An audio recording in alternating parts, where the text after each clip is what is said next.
کہ جانے ہم نے قربان کی، تم کہو کہ حضور قربانیاں ہم نے دی، کہہ سکتے ہو تم نے دی ہیں، ہمارا حق بنتا ہے کہو۔ اور جب رو رو کے بے حال ہو گئے تو سرکار بھی روئے، کھول کے روئے، پھر آنسو پونچھے اور کریم رسول فرمانے لگے، او بھولے مدینے والو، کیا تم یہ نہیں پسند کرتے کہ لوگ جب اپنے گھروں میں جائیں تو بھیڑ بکریاں لے کے جائیں، اور جب مدینے والے اپنے گھر جائیں تو اللہ کے رسول کو ساتھ لے کے جائیں؟ تم یہ نہیں پسند کرتے کہ تمہارے ساتھ میں جاؤں؟ یہ نہیں تمہارا شوق؟ دیکھو کسی کے حصے میں کچھ آیا، کسی کے حصے میں کچھ آیا، کسی کے حصے میں کچھ آیا۔ مدینے والے وہ لوگ ہیں جن کے حصے میں اللہ کا پیارا حبیب آیا۔ تمہیں رسول کریم ملے، تم کتنے خوش بخت ہو، کتنے خوش نصیب ہو، تمہیں نبی پاک کا ساتھ ملا۔ حضور ہے، یہ ہے ارض جنت، یہ طیبہ کی زمین ہے، جنت بھی یہیں اور مال کے جنت بھی یہیں ہے۔ مدینہ طیبہ کے ساتھ مسلمان کا خاص پریم رہا، خاص پیار رہا۔ آپ یقین کریں ہمارے پرانے لوگ جو ہوتے تھے وہ گلے ہوتے تھے کسی زمانے میں، پتہ نہیں اب نئے نوجوانوں نے دیکھے بھی ہیں کہ نہیں، اب گلے نہیں ہوتے، اب بینک اکاؤنٹ ہوتے۔ انسان کو تھوڑا سا ترجمہ آتا ہو نا، اس کی تھوڑی توجہ ہو، اسے نماز پڑھنے کا بھی بڑا ہی مزہ آتا ہے۔ نبی کریم علیہ السلام فرماتے ہیں، رب فرماتا ہے یہ سورہ فاتحہ میرے اور میرے بندے کے درمیان آدھی آدھی ہے، آدھی میری ہے آدھی میرے بندے کی ہے۔ جب وہ کہتا ہے نا مالک یوم الدین، تو یہاں تک وہ میری تعریف کرتا ہے، ایاک نعبد و ایاک نستعین تک پہنچتا ہے تو اب میرا اور اس کا آدھا آدھا کام شروع ہو۔ پھر آگے میرا بندہ جب مجھ سے دعا مانگتا ہے تو یہ اس کے الفاظ ہیں جو میں اپنے فضل سے قبول فرمایا کرتا ہوں۔ تو ارشاد فرمایا تمام تعریفیں اللہ کے لیے جو تمام جہانوں کا پالنے والا ہے، الرحمن الرحیم، بڑا ہی مہربان ہے نہایت۔ یہ رحمان مبالغے کا صیغہ ہے، یعنی اتنا رحم کرنے والا کہ جتنا کوئی اور رحم نہ کر سکے، اس لیے اللہ ہی رحمان ہو سکتا ہے، بندہ کوئی رحمان نہیں ہو سکتا۔ بندے کو رحیم کہا جا سکتا ہے، نبی پاک رحیم ہے لیکن رحمان نہیں ہے، اس لیے کسی بھی انسان کا نام رحمان نہیں ہو سکتا۔ کسی دکان پر بعض اوقات لوگ نام رکھ لیتے ہیں رحمان بک ڈپو، تو یہ درست نہیں ہے، بندے کا نام رحمان نہیں ہو سکتا، عبد الرحمان، اس لیے کہ یہ لفظ رحمان خدا کے علاوہ کسی اور کے لیے بولنا درست نہیں ہے۔ پھر ارشاد فرمایا مالک یوم الدین، اللہ مالک ہے قیامت کے دن کا۔ تو یا اللہ آج کے دن کا مالک بھی تو ہی ہے، آج جو یکم رمضان مبارک ہے تو اس دن کا مالک بھی اللہ ہی ہے۔ تو یہ جو خاص کر کہا مالک یوم الدین، اس کا معنی یہ ہے کہ یہاں کچھ لوگ عارضی طور بھی تو بعض چیزوں کے مالک ہے نا، یہ زمین میری ہے، یہ گھڑی میری ہے، یہ گھر میرا ہے، یہ بچے میرے ہیں، عارضی طور پر بھی تو لوگ مالک ہیں، لیکن قیامت کے دن عارضی طور پر بھی کوئی مالک نہیں ہوگا۔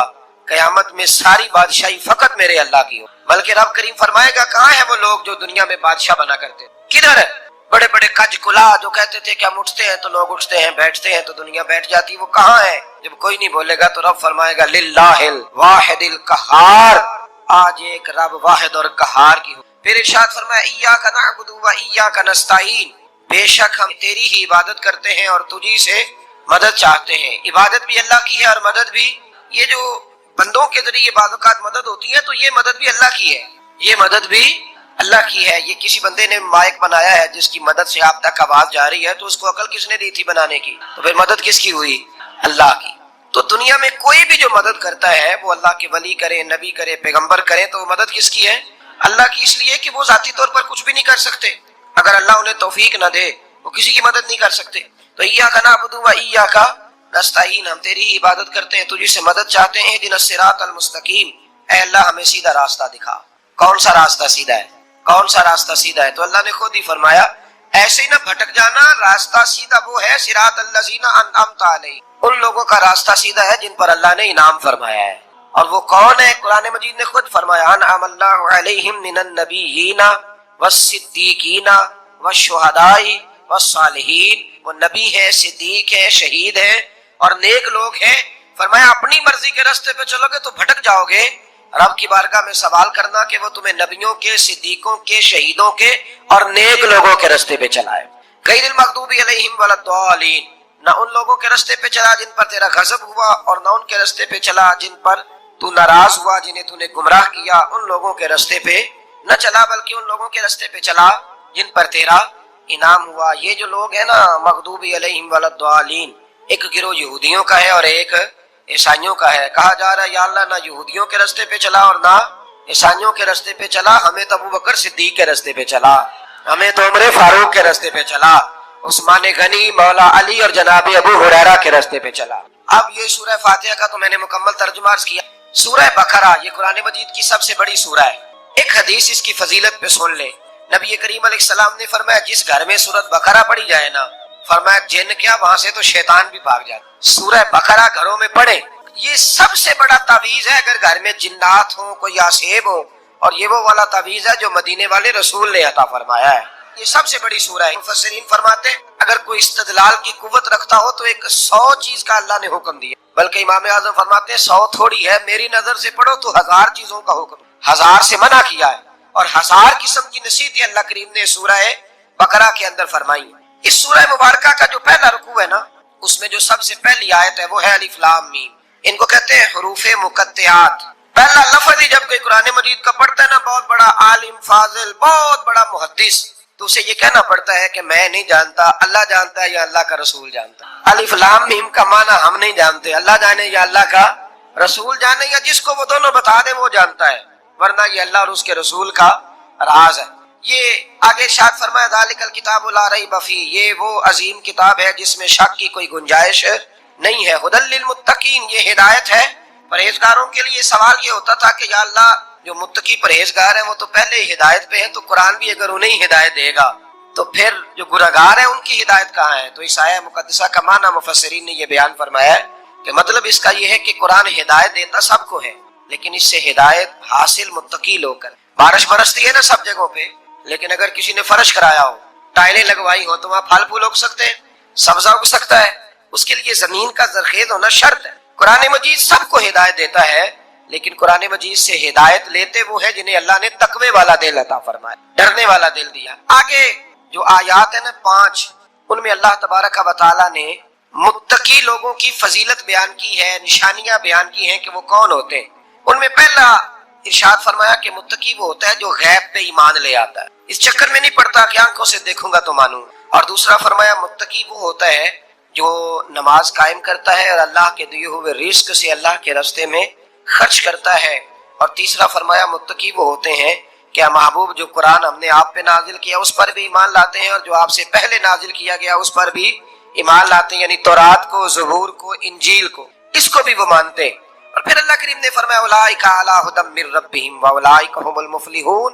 یہ جو لوگ ہیں نا غیب پر ایمان لانے والے، نماز پڑھنے والے، زکوٰۃ دینے والے، پچھلی کتابوں کو بھی ماننے والے، نبیوں کو بھی ماننے والے، اور رسول پاک پر ایمان لانے والے، فرمایا یہ وہ لوگ ہیں جو اللہ کی طرف سے ہدایت پر ہیں، اور یہ وہ لوگ ہیں جو دنیا میں بھی کامیاب ہو جائیں گے اور آخرت میں بھی کامیاب